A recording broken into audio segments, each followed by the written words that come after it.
most people out there are not educated on what introversion is and how we can help our kids find their strengths and then support their weaknesses and help to, like the book says, unleash their true potential, because we are amazing in so many different ways.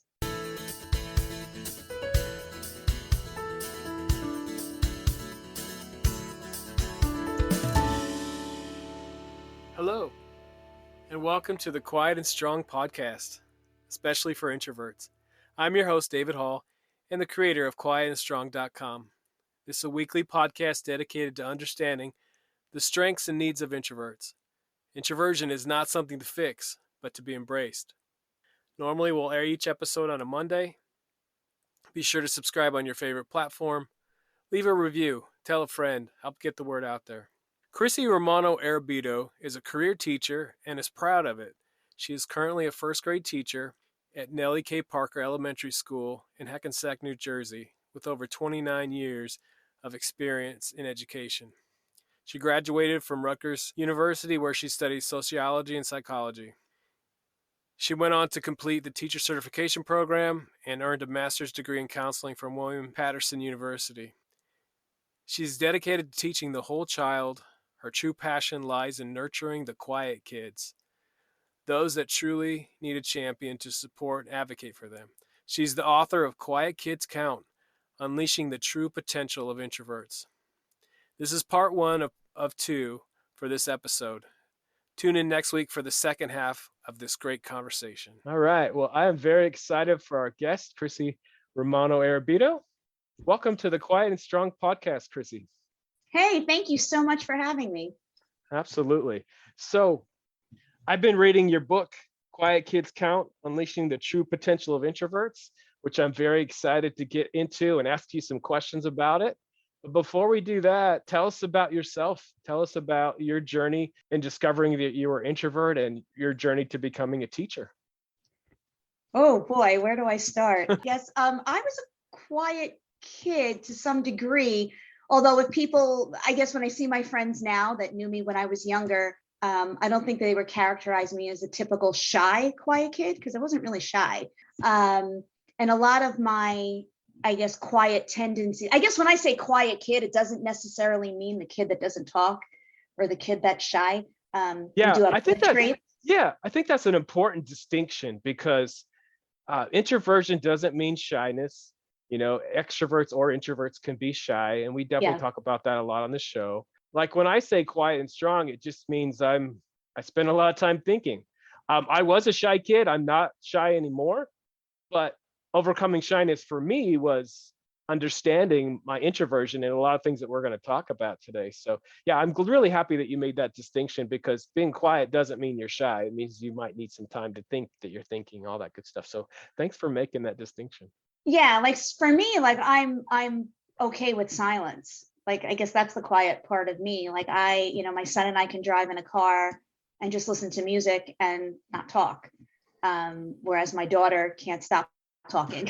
She needs to fill the room. She needs to fill the air. She's uncomfortable with silence. So as a kid, I was a talker, and I was usually one of the first ones to participate and raise their hand and sit in the front. And but that was more out of nerves, out of anxiety, more than anything else. And that's something that a strategy actually that I teach my kids, my quiet kids, over my years of being in the classroom. It's a strategy to overcome that is striking first. So when people look back at me, they're like, quiet kid, like she wasn't shy. She was always talking. She was always participating. But I think that definition of quiet, there's more to it than just being the shy kid.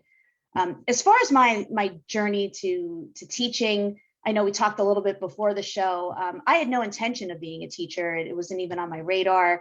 I'm the youngest of three and the only girl, and my brothers are significantly older. I was what my parents used to call a change of life baby, because they were in their 40s when they had me. I was like, oops, wow, where did she come from? So my oldest brother was actually already in college on his way to becoming a lawyer. So the thought really was his personality and mine are very, very similar. Growing up, our parents saw that. So he was just like, oh, you'll be a lawyer just like me. And they kind of paved that way for me. until I saw him in the courtroom, and I was like, oh my gosh, like I can't do this. And this is not who I am. And I like all the behind the scenes stuff, but like, I didn't love it. I did it because I felt like this is what my family wanted me to do and the path they wanted me to take, but it wasn't really for me. And when it came down to it, I didn't do well on my LSATs. I struggled to get into law school. And then I was like, I can't do this. This is not me, which is when I kind of, thought, well, what can I do now? And I've always loved kids, and I've always loved working with young kids. And I just got a job in a preschool. And this is after I graduated from college and kind of didn't know what the heck I was doing. So for about a year, I struggled there. But, started working at a preschool and working with 3 and 4 year olds. And I really enjoyed it. And that's when the director came to me and she's like, what are you doing? Like you are totally cut out to do more than this. And she's the one who really pushed me to go back to school and get my teacher certification in early childhood. And that's kind of how I stumbled upon it, which is kind of how I stumbled upon my introversion as well. I didn't really know that I was an introvert. I just knew, I had certain personality traits that were not exactly mainstream, and people would comment on, why don't you chime into the conversation, and come on, let's go out, let's party. Like I was never the party type, never a drinker, never into like stuff like that. And I would go out with my friends because they forced me to, and then half an hour in, I'm like, yeah, I'm ready to go. And then I didn't want to do anything for like 3 days after that because I felt like it was exhausting for me. So I had all those traits of introversion, but didn't really know what it was until I stumbled upon something by Susan Cain, who's like the queen mother of introversion. I mean, she, started the Quiet Revolution, and she wrote the book, Quiet, and a couple of other books along those lines.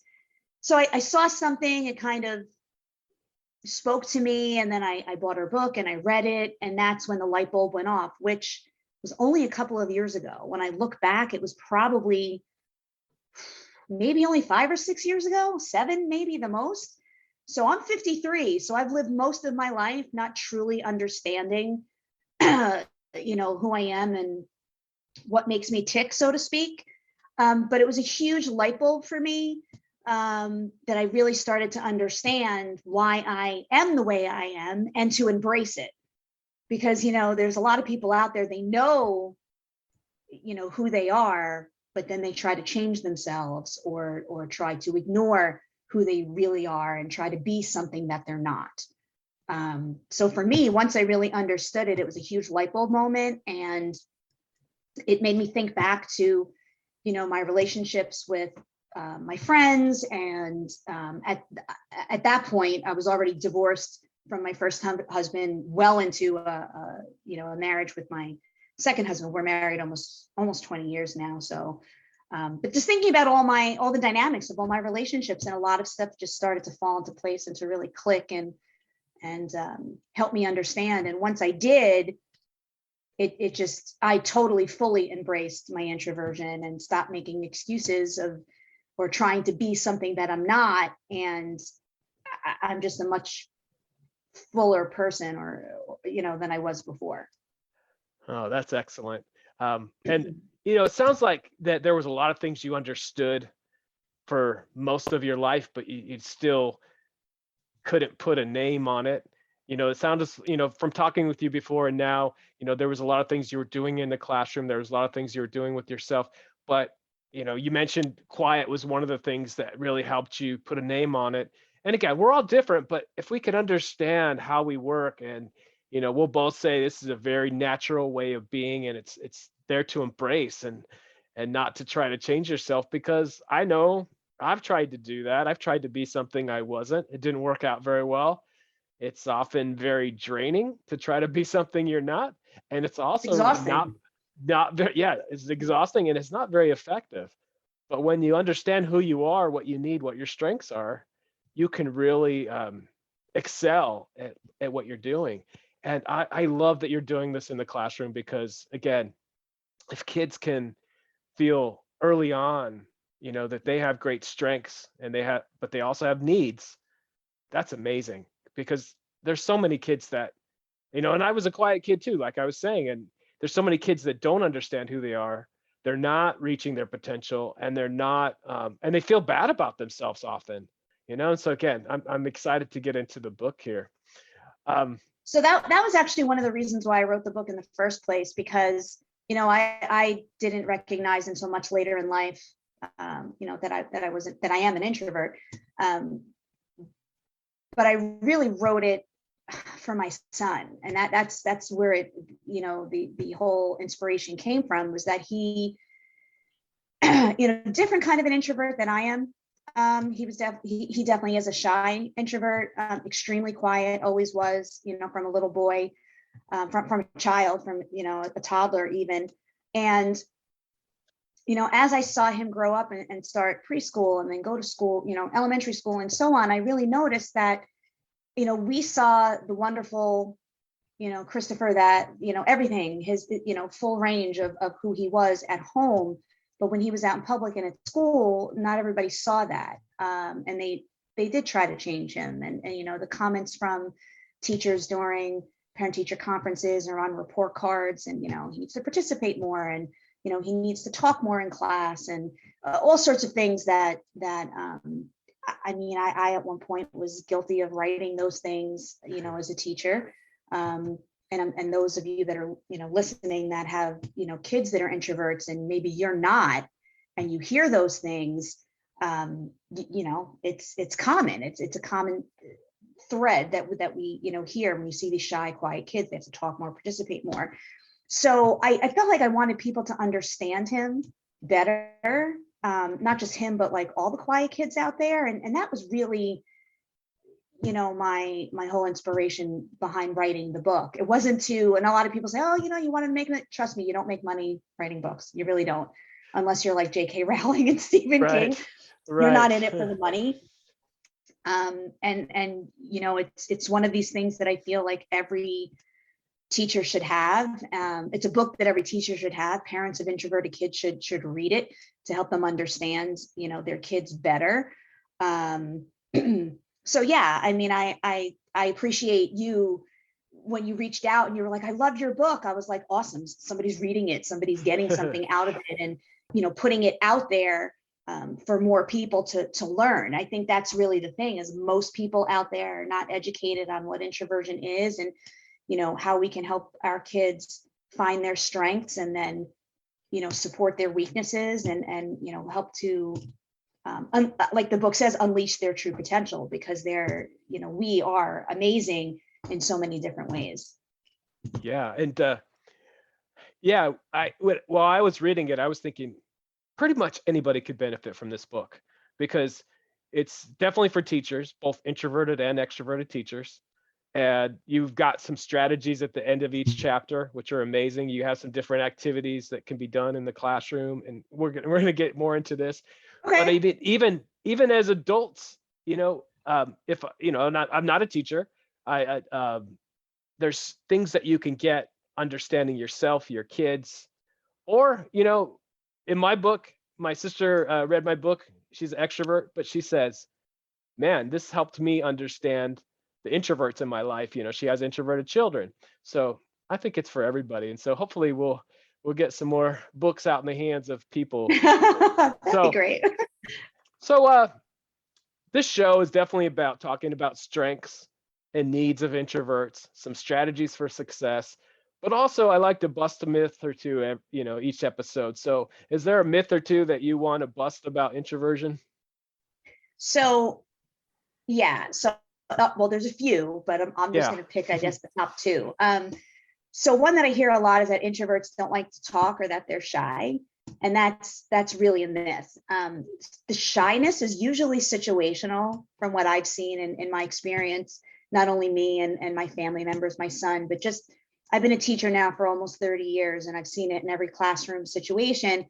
When introverts are comfortable, the shyness goes away. When introverts are talking about something they're interested in, they can talk a blue streak. And I've seen that, across the board. So not all, again, it's situational. And I think that, people have to recognize that. But I think the biggest myth that I like to dispel is this idea that we're broken, that there's something wrong with us, that we need to be fixed. And you mentioned it earlier, and I don't remember if it was before we clicked record or not. Right. But that introverts should come out of their shell. That like I said, that we need to be fixed, or there's something wrong with us. And I think that's something that is important for people to understand, that this is the way we're wired.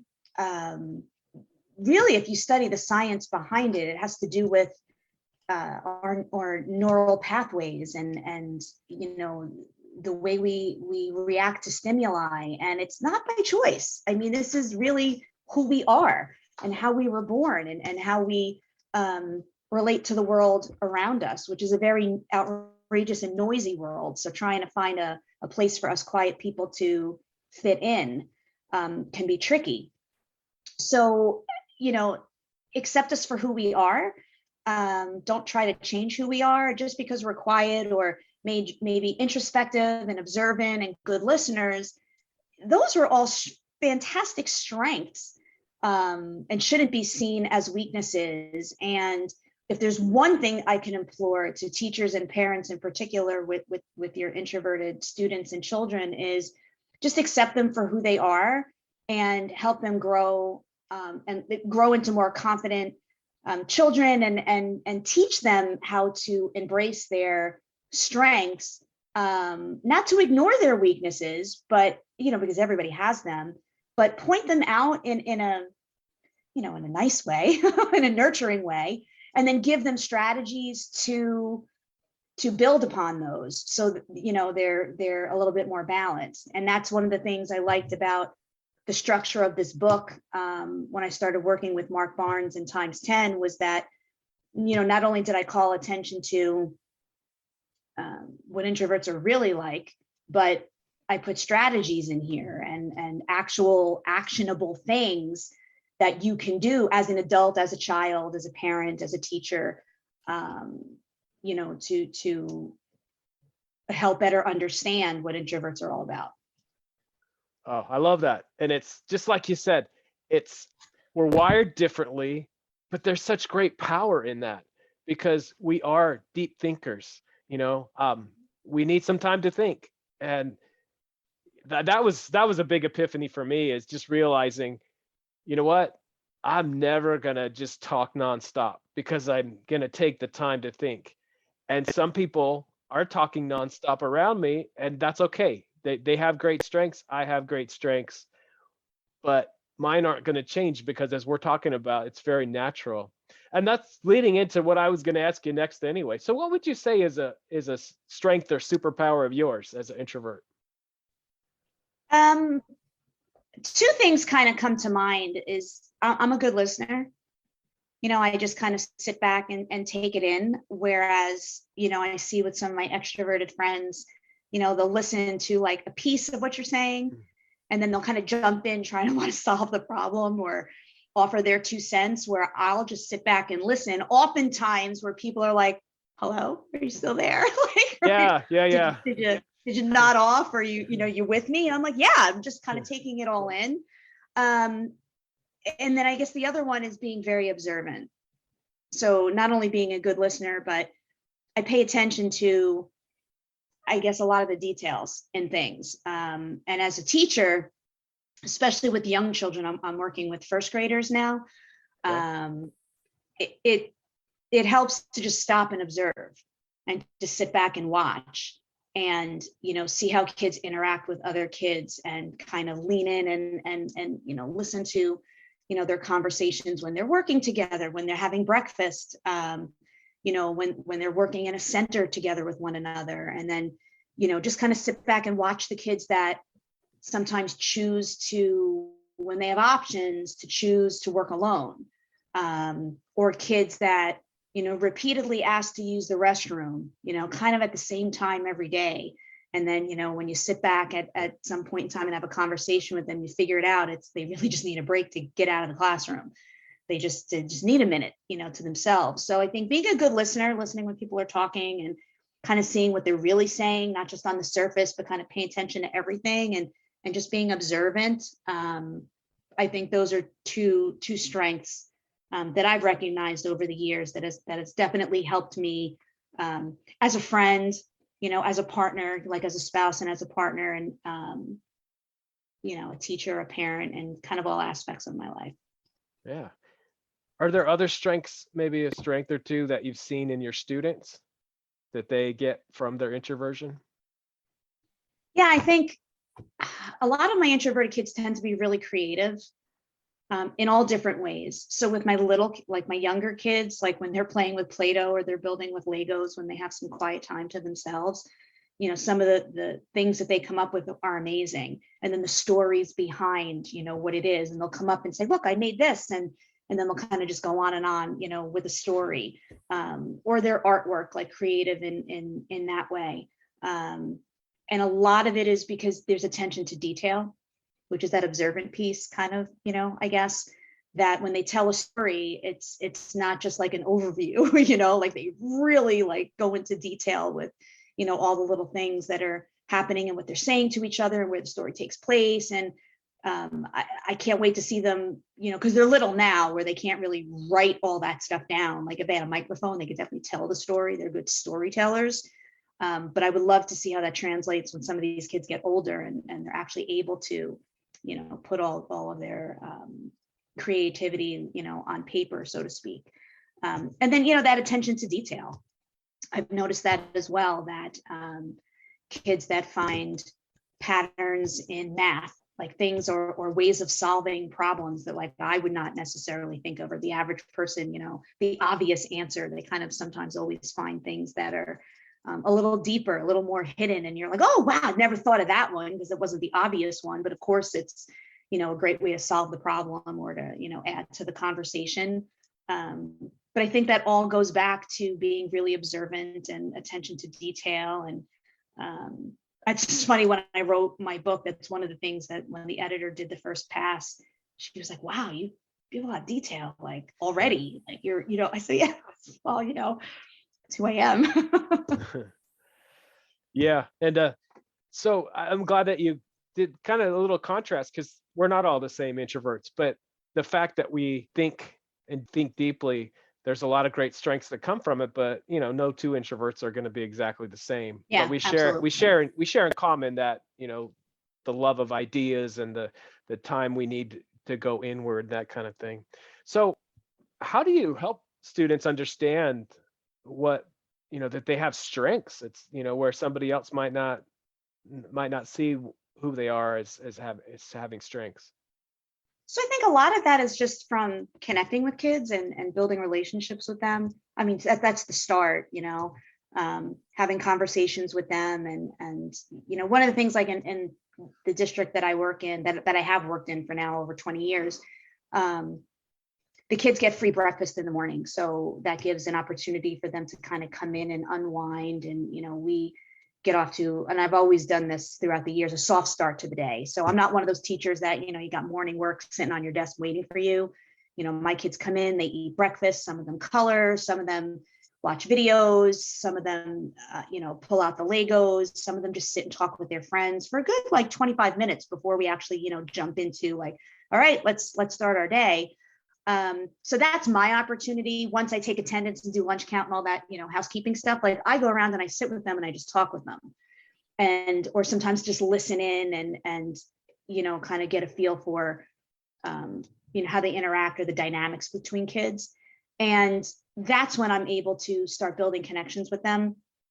And then it grows from there. And like once kids get to know you and trust you, you can offer that feedback. And that's one of the things I always do. So like I said before, if somebody comes up with an answer that's not one of the obvious ones, I'll say that, like, wow, that's great. Like you really took your time thinking about that. And like, that's amazing that, you went in this direction, or you saw this, and pointing things out. I've always been a fan of literature. So I'm a bookworm. I always have my nose in a book, always have since I was a kid, getting lost in, other worlds and reading. It was my escape. And that's one of the things I bring into my classroom. Even when I was a middle school English teacher, I made a point of making sure the protagonists in our books, the main characters, had different sorts of strengths as well. So I would pick on books where sometimes it was, the main character was an introvert. They wouldn't call it an introvert, but you could see just from the traits that, they were a different sort of character. And I do that also with my younger students with the picture books that I choose. So every year I always read, there's one in particular that I love called The Invisible Boy. And, it's about this quiet little boy that kind of is treated as if he's ignored, as if he is invisible, because he's this quiet, introverted little student, until he starts working with other kids in the class on a project. And the other kids are like, wow, he knows things and he sees things differently and he's creative. And, then, they start to, see him for who he really is, and the strengths that he brings to the table. So I try to use literature, definitely praising kids for, taking their time. That's one of those things. And I know we're going to talk about that later, this whole concept of wait time. But the kids that are blurting out answers, I'm like, yeah, that's great. Yeah, absolutely. Awesome. I said, but, let's, give other people a chance. And we sit and we wait. And then the hands start, to pop up, or, you see some, like, the light bulb will go on, and, you call on a student and then they have something to share and you're like, wow, that's great. And I saw that it took you a little bit more time to, come up with that answer. And, that's something we all need to start to do, is to, think a little bit before, we rush to respond. And so that's that sort of stuff, I think, helps build confidence, and point out the strengths. Yeah. And the connection piece, when I was reading your book, that just hit me. And I think you talked about that. It was something over time you learned to invest more time into, that you realized how important it was. Yeah. So for me, and I always catch flack for this from administrators. I always have, and I really don't care, because I find that it's so important, is that the first 3 weeks of school, I really, really focused on building relationships in the classroom, not just with me and the kids, but the kids with each other, building relationships with families, with parents, with siblings. And we do a lot of work around that. And especially when you're teaching younger grades, K1, 2, and even back when I was in pre-K, you're not just teaching the kid, like you really become a part of the family to some degree, and you have to build relationships with them, because they're part of the team, the learning team. I say that all the time. It's, the parents, the kids, and me as the teacher, we're all working together to help your child, be successful in school. So, I've always, had comments, well, when are you diving in? Like, why didn't you start this yet? I go, I'll get there. Trust me. When kids like you, they're going to want to learn from you. When you have relationships with kids and you can read them and they can read you, and, you kind of, pay attention to the little nuances of their personalities and their moods and their emotions, it'll get you further down the road, if you take the time and invest the time in that at the beginning of the year. And it's been successful for me. And then eventually my kids, listen, not to say that every single kid, is a rock star across the board. That's not always the case. But I do start to see, like, once January rolls around, it's like, boy, they're cooking with steam. They're really picking up on things, and we're really ready to take off, usually right after Christmas break, because I spent so much time building that foundation with them. Yeah. And again, that's amazing. A myth I want to bust is, it's especially over the pandemic, people talk about, oh, well, introverts, they don't, they're fine alone. But we all need connection, period. Introverts, extroverts, we all need people. We're humans. It can definitely look different. But again, when I was reading your book, I just love how you made a point that you were investing time in that connection and building that relationship and helping to get to know that child. And that's just really important. So you're definitely doing some great work there. Thank you. I try. I think part of that's the counselor in me. I do have a master's in counseling. Yeah. So I don't always wear the teacher hat, but, I'm a mom of 2 kids, one being an introvert, and then, also that counselor piece. So I kind of wear a lot of different hats throughout the day, in the classroom. And in an effort to better serve the kids and the families, that we work with. Yeah. So you were just talking about, in the book, you call it wait time. You were just talking about this. So often people are afraid of silence. A teacher asks a question and it's expected that you just answer right away. And if nobody answers, then the teacher just starts talking more. But, definitely for introverts, we need a little bit of time. So Yeah, yeah. what's your strategy there? So I learned about wait time, I mean, way back. I mean, I think that was like a Harry Wong thing, like way back when I was first, starting teaching. But I feel that like he used to always say, I don't know, something like, 10 seconds, 20 seconds, 30 seconds. I don't think that's even long enough.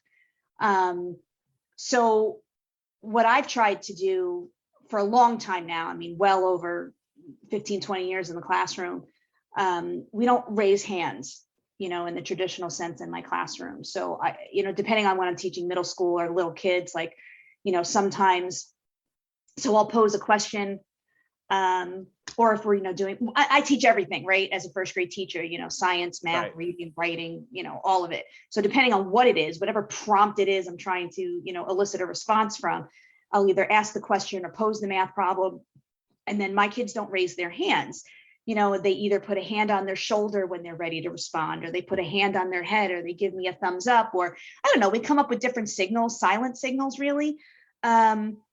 But there's always that wait time, because like I mentioned before, like I'm totally cool with silence. Like it does not freak me out. I don't feel like I have to constantly fill, time with words. And my kids learn that pretty quickly. And the kids that are ready to respond and blurt out answers, we work on those kids really, really fast. And those are the ones that, and there's always 2 or 3 in a class that you have to take aside. Usually I'll invite them in for lunch. And I'll say, lunch with the teacher, and let's come and sit. And so the 2 or 3 of us sit together and we talk about how, they're always quick to respond, but there's other kids that, want a little bit more time or need a little bit more time to think. And we want to be fair to them as well. Because one of the things, like I mentioned before, like introverts aren't broken, neither are extroverts, but we do live in an extroverted world. So my philosophy is sometimes you need to stop and teach the extroverts how to be more respectful of the introverts in the room. It shouldn't always be the other way around. The quiet kids should not always try to feel like they need to fit in with the extroverted world. Sometimes those extroverts need to take it down a notch and, hold their tongue from time to time and leave space. Not always take up all the space in the room, but leave some space for those quiet kids to feel like there's a place for them. So that's something I do without fail every year. So the idea of wait time is you pose your question and you wait. And if you're uncomfortable with the silence, you need to just figure it out, and you need to become comfortable with the silence and tell the kids, I'm going to give everybody a minute. Here's a minute, solid minute. And a minute's a whole lot longer than you think. And when you think you have the answer, think a little bit more, and maybe you can add a little something, to that. And when you think you're ready to respond, again, put your hand on your head, tug your ear, put your finger on your nose, depending, again, what grade level you're teaching. With little kids, we make it fun. With older kids, it's usually hand on a shoulder, hand on a head. I don't know, thumbs up on your desk, something, because they don't want to look, silly. They're not cool with that yet. And then the other thing is I use something called rehearsal mats that are, think mats. I'm sorry. It's part of this rehearsal time, really, which all fits into this wait time. But think mats, where kids either have a whiteboard in front of them or a piece of paper where they have the opportunity as they're formulating their response, they're jotting down their notes. And with the little kids, we use a whiteboard. So they're able to jot whatever it is down. And then I say, okay, when you're ready, again, put your hand on your head, thumbs up, or hold up your whiteboard or whatever.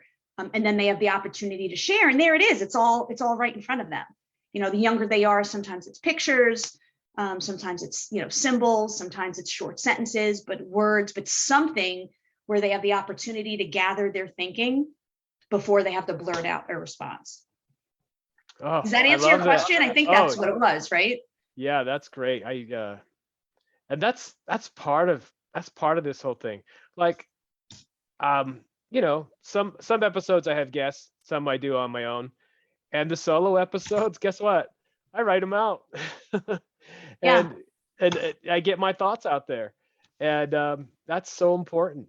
And we were talking a little bit before the show about participation and how there's so much weight on that and how it's misunderstood sometimes. I know I had that in college. Like there were points for participation, and often I wasn't ready to participate. And I learned in college, I learned that if I actually read the book ahead of time and that kind of thing, that I could do really well and participate. And you said you had a strategy where you spoke first and that kind of thing. Now I know this may be different for first graders, but how do you help them realize, hey, you need to prepare? And I think you demonstrated one strategy already where you talk about how they could write their thoughts out first. But how do you teach them at a young age that it's preparation is part of their key to success? So, I mean, a lot of it is just the idea of rehearsing and practicing. So, I mean, lots of like little things. So we use whisper voices in first grade.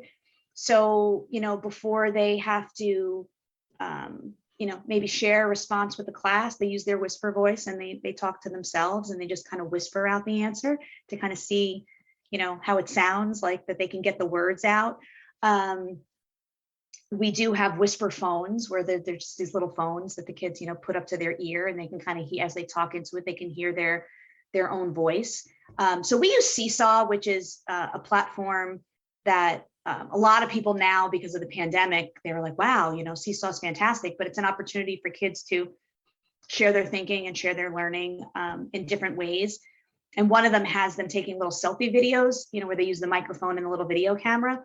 But I always tell them you need to practice first. So we do that. We have little mirrors in the classroom where they hold up the mirror. You make sure they can see themselves in the mirror. They go over there and, and they're able to practice, responding or telling the story, whatever it is, explaining their math problem or telling the story. Again, this is for little kids. So I guess the whisper voice, and even turning and practicing with a partner.